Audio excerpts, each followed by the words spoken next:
Hi everyone, I welcome to all of in this class. आज मैं यहाँ पे सेंटेंसेस वर्सेस टेंस को लेकर के द सेंटेंसेस को डिस्कस करने वाला हूँ और इसके क्या टाइप्स होते हैं उन सबको हम डिस्कस करेंगे।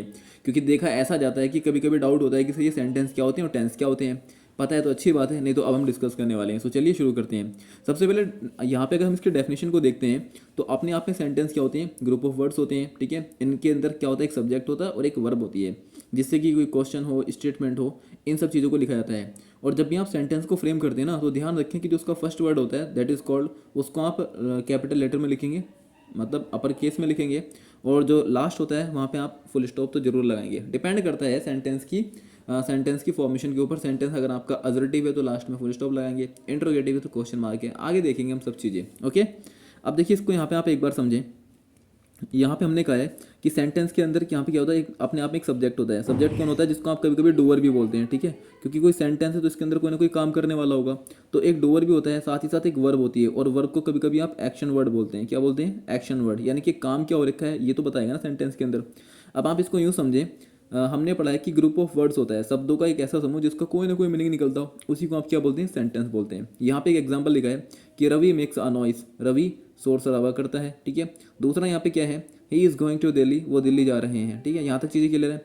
अब अगर मैं यहाँ पे इन इंडिविजुअल वर्ड्स को देखता हूँ, फॉर एग्जाम्पल यहाँ पे मैंने रवि को दिखा है ना। अब रवि की अगर मैं बच्चे यहाँ पे बात करता हूँ तो आर अपने आप में क्या है? एक तरह का लेटर है। ई अपने आप में, ए अपने आप में लेटर है, वी अपने आप में एक तरह का लेटर है, और यहाँ पे आई अपने आप में एक तरह का लेटर है। तो लेटर को मिला करके क्या बना? जब यहाँ पे ग्रुप ऑफ लेटर हुआ तो ये बना अपने आप में वर्ड, ठीक है। अब एक वर्ड अपने आप में यहाँ पर है, एक वर्ड अपने आप में यहाँ पर है, एंड ये भी तो अपने आप में वर्ड्स है ना sir. Letter letter letter letter मिलकर के क्या बने? अपने आप में वर्ड बने। और ऐसे वर्ड बने जिसका कोई ना कोई सेंस या कोई ना कोई मीनिंग निकलता हो, उसी को आप बोलते हैं सेंटेंस के नाम से। क्लियर है आपको? काफ़ी अच्छे से क्लियर होगा। ओके, तो चलिए अब आगे चलते हैं।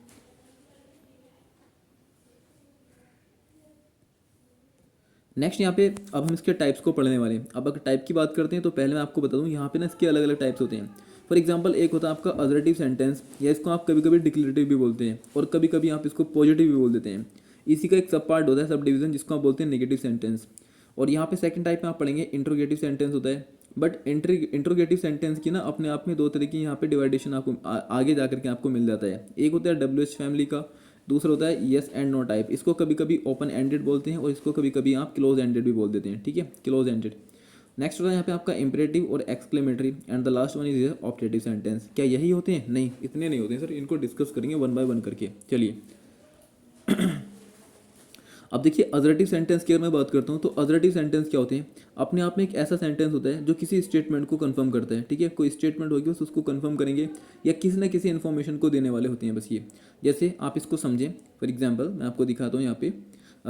जैसे दिस इज़ अ काउ, ठीक है। सिर्फ एक जनरल इन्फॉर्मेशन है कि यह एक गाय है, गाय के बारे में बता रखे हैं, कोई जनरल इन्फॉर्मेशन है, या बस चीज़ों को कंफर्म करते हैं। एक तरह की स्टेटमेंट भी हो सकती है।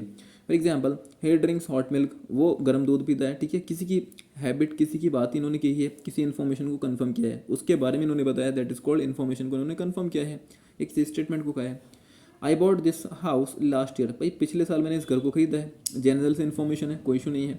The train has arrived on the platform, अब ट्रेन क्या है? वो प्लेटफॉर्म पर आ चुकी है। तो वही होता है कि सर असर्टिव सेंटेंस में क्या होगा? बिल्कुल एक नॉर्मल सी आपकी लैंग्वेज होगी, नॉर्मल से आपको एक इन्फॉर्मेशन कन्वे की जाएगी।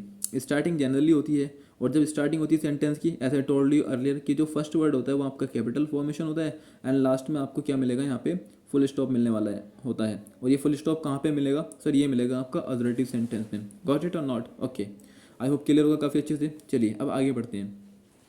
इसी का सब पार्ट होता है अपने आप में निगेटिव, ठीक है। अब निगेटिव का मतलब यहाँ पे क्या होता है? अंग्रेजी में यहाँ पे लिखा होता है नॉट, और हिंदी में आप जानते हैं एक वर्ड जिसको हम बोलते हैं नहीं हिंदी में आप इसको बोलते हैं नहीं के नाम से। For example is not going to Delhi, वो दिल्ली। अब मैं यहाँ से अगर नॉट को यहाँ से एलिमिनेट कर देता हूँ तो बनता है he is going to Delhi, वो दिल्ली जा रहे हैं। बट यहाँ पे नॉट पे लगा हुआ है तो इसका मतलब क्या है? कि वो दिल्ली नहीं जा रहे हैं। अपने आप में एक तरह का निगेटिव सेंटेंस है, ठीक है।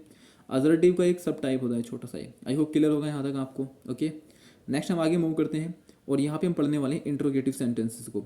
अब इंट्रोगेटिव सेंटेंसेस को अगर हम पढ़ें तो एक ऐसा सेंटेंस होता है अपने आप में जो आपसे क्वेश्चन को मालूम करता है, ठीक है। अब क्वेश्चन भी दो तरह से मालूम होते हैं। एक तो वो क्वेश्चन होते हैं जो सिर्फ हाँ ना में ख़त्म हो जाते हैं, और दूसरे वो होते हैं जहाँ पे आपको ब्रॉड एक्सप्लेनेशन देना होता है, ठीक है।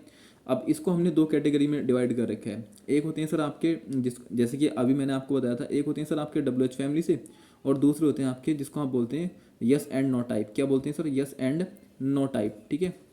सो अब यहाँ तक चीज़ें क्लियर हैं। अब इसको समझेंगे कैसे कैसे यस एंड नो टाइप में क्या होता है। देखिए WH टाइप में क्या होता है, यहाँ पे ना आपको जो आपसे क्वेश्चन पूछा गया है उसका आपको इन डिटेल आंसर देना होता है।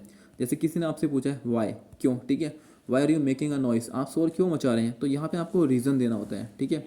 दूसरा कोई अगर आपसे मालूम करे कि सर वाई तो ठीक है, आगे बताएंगे आप, तो फॉर एग्जांपल जैसे कोई आपसे पूछे हु मीन्स कौन होता है, यहाँ पे किसी पर्सन के बारे में आप बताएंगे।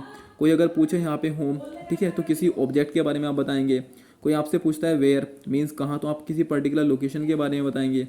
कोई अगर आपसे पूछता है फॉर एग्जांपल वाई हो गया यहाँ पे, ठीक है, और वैन कोई अगर आपसे मालूम करता है वैन, तो आपको यहाँ पे बेसिकली टाइम बताना होता है, ठीक है। सो ये सब कुछ लिटरेचर के वर्ड होते हैं, 6 से 7 वर्ड होते हैं। For example what, when, where, how, ठीक है।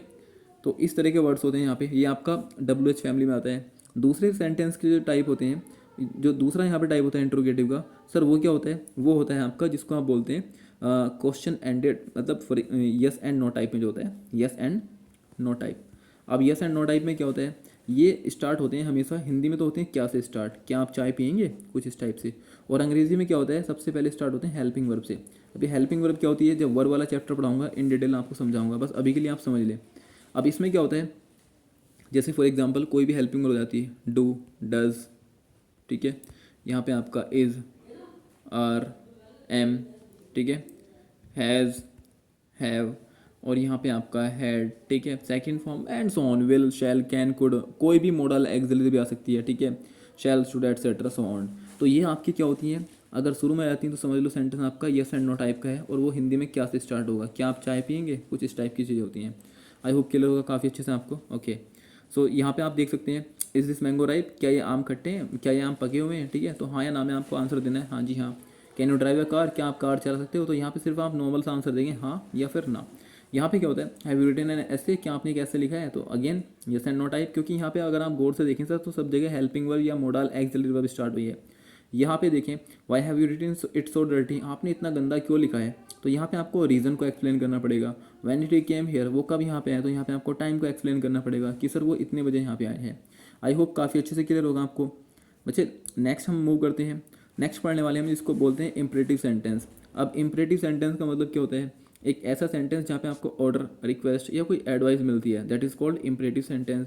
For example please read here, okay थोड़ी सी मिस्टेक है यहाँ पे, प्लीज़ सिट हियर, ठीक है, please sit here for some time, आइए मेरे पास कुछ समय बैठिए, आप रिक्वेस्ट कर रहे हैं किसी से, है ना। Get out of my class at once, मेरी क्लास से तुरंत बाहर चले जाओ, अगेन अपने आप में ऑर्डर दे रहे हैं किसी को।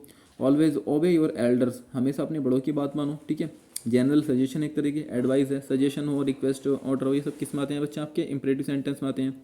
नेक्स्ट है डोंट मेक अ नॉइस, ठीक है, अब शोर शराबा ना करें, ऑर्डर भी हो सकता है, रिक्वेस्ट भी हो सकता है। लेकिन यहाँ पे ना बहुत बड़ा कन्फ्यूजन आता है कि सर कैसे पहचानेंगे कि ऑर्डर या रिक्वेस्ट है। सर ये डिपेंड करता है आपकी वॉइस की पिच के ऊपर, ठीक है। अगर आपकी वॉइस की पिच हाई है ना, तो समझो आप किसी को ऑर्डर दे रहे हैं, जाइए पानी लाइए, ठीक है, इस तरह से। और अगर वॉइस आपकी पिच की लो है ना, फॉर एग्जाम्पल आप कह रहे हैं जाइए प्लीज़ पानी लाइए, तो यहाँ पे क्या होता है यहाँ पे होता है रिक्वेस्ट, ठीक है। तो ये रिक्वेस्ट है, डिपेंड करता है कि सर आपकी वॉइस की पिच कैसी है, रिक्वेस्ट है या फिर आप किसी से ऑर्डर कर रहे हैं, ठीक है, क्लियर है यहाँ तक। सो इम्परेटिव सेंटेंस आपको काफ़ी अच्छे से क्लियर है। नेक्स्ट हम यहाँ पे चलने वाले हैं जिसको हम जानते हैं एक्सक्लेमेटरी सेंटेंस के बारे में। अब एक्सक्लेमेटरी सेंटेंस में क्या होता है, एक ऐसी सिचुएशन होती है कि यहाँ पे सडन स्ट्रॉन्ग फीलिंग आती है, ठीक है, या तो आप अचानक से खुश हो जाते हैं या फिर अचानक से आप दुखी हो जाते हैं, ठीक है, रैंडमली। अब इस बच्चे को देख सकते हो, पता नहीं क्यों इतना खुश हो रहा है, ठीक है, और होता भी है। तो जैसे फॉर एग्जांपल कभी अब IPL वगैरह स्टार्ट होते हैं, मैच वगैरह चलते हैं, तो वहाँ पे ना लोग बाग बड़ी जल्दी एक्साइट हो जाते हैं कि yes we have won the match, ठीक है, तो वहाँ पे आप हुर्रा यूज़ करते हैं, ठीक है, hurrah we have won the match. आप आर्मी में हैं, ठीक है, आपने कोई बैटल को वॉन कर लिया, तब आपके आर्मी कमांडर बोलते हैं bravo soldiers we have won the battle, ठीक है। और अगर अचानक से किसी की मतलब एक सैडनेस न्यूज़ आती है, for example you have failed, आप फेल हो गए, बड़े दुख की बात है, तो वहाँ पे आप अलास यूज़ करते हैं। क्या सिर्फ यही वर्ड है अलास, ब्रेवो, हुर्रा? नहीं, बहुत सारे वर्ड हैं, ए आ ओ, दुनिया भर के वर्ड है जिसको आप यूज़ करते हैं। Okay, got it. Next and the last is here, जिसको हम बोलते हैं ऑप्टेटिव सेंटेंस। अब ऑप्टेटिव सेंटेंस में क्या होता है, ऑप्टेटिव सेंटेंस में, oh one second please, optative sentence में क्या होता है सर? ऑप्टेटिव सेंटेंस में यहाँ पे आपको एक तरह की प्रेयर, कीन, विश, डिज़ायर और कर्स, इन सब चीज़ों का आपका कॉम्बिनेशन क्या होता है, जिसको आप बोलते हैं ऑप्टेटिव सेंटेंस, जहाँ पे आपको आशीर्वाद मिलता है, ब्लेसिंग्स मिलती हैं, और साथ ही साथ लोगों का आप कर्स भी करते हैं या किसी के लिए प्रेयर करते हैं, तो वो कौन सा सेंटेंस यूज़ करते हैं आप? Optative sentence. फॉर एग्जांपल कोई बंदा बीमार है, हॉस्पिटल में है, तब आप उसके लिए तब आप उसके लिए प्रेयर करते हैं, मे यू रिकवर, है ना, मे यू रिकवर सून, इस तरह से करके आप रिक्वेस्ट करते हो कि गॉड ऑलमाइटी से कि आप जल्दी ठीक हो जाएंगे। दूसरा यहाँ पे क्या होता है, मे यू बी हैप्पी, आप खुश रहें, आप किसी के लिए क्या कर रहे हैं, रिक्वेस्ट कर रहे हैं। अगेन यहाँ पे क्या होता है, साइन ऑफ इंट्रोगेशन होता है लास्ट में लगा हुआ, ठीक है। जैसे मैंने आपको बताया ना, अजर्टिव में फुल स्टॉप होता है, निगेटिव में फुल स्टॉप होता है, इंट्रोगेटिव में लास्ट में क्वेश्चन मार्क ऐसे लगा होता है, ठीक है। और यहाँ पे अगर हम बात करते हैं ऑप्टेटिव में, तो इनकी पहचान ये होती है कि हमेशा ना मे से स्टार्ट होंगे मोस्ट ऑफ द टाइम्स, ठीक है। मे यू लिव लॉन्ग, ठीक है, आप जीते रहें। कॉन्ग्रेचुलेशंस, किसी को आप मुबारकबाद दे रहे हैं, तो भाई जब भी तो दे रहे हैं जब बंदा, किसी ने कुछ अच्छे अचीवमेंट्स किए हैं, अचीवमेंट्स इन द सेंस कि उसने कुछ अच्छा काम किया है, ठीक है, अचानक से लेकर के वो खुश है, और जब चीज़ों को लेकर के खुश है तो डेफिनेटली आप उसको विश करने जाएंगे, तो दैट इज़ कॉल्ड कॉन्ग्रेचुलेशन, भी इसी का पार्ट होता है। यहाँ पे आप देख सकते हैं बाबा जी, ये साईं बाबा हैं, ये अपने आप को, अपने जो इनके स्टूडेंट्स वगैरह हैं, जो इनके फॉलोवर्स हैं, उनको विश कर रहे हैं। तो जब चीज़ें विश की जाती हैं अगेंस्ट ऑल यू, या प्रेयर की जाती है, तो दैट इज़ कॉल्ड, उसको आप ऑब्जेक्टिव सेंटेंस में यूज़ करते हैं। आई होप काफ़ी अच्छे से आपको क्लियर होगा। इन केस अगर कोई भी डाउट हो तो फिर आप कमेंट सेक्शन में लिखें, आगे लेकर के चलते हैं। आज की वीडियो में इतना ही, कल हम लेकर के चलेंगे नेक्स्ट वीडियो में कि टेंस क्या होते हैं। फॉर एग्जांपल आपने सुना होगा प्रेजेंट इंडेफिनिट, पास्ट इंडेफिनिट, कैसे आइडेंटिफाई कर सकते हैं। In nutshell we will discuss that, okay. So thanks for watching.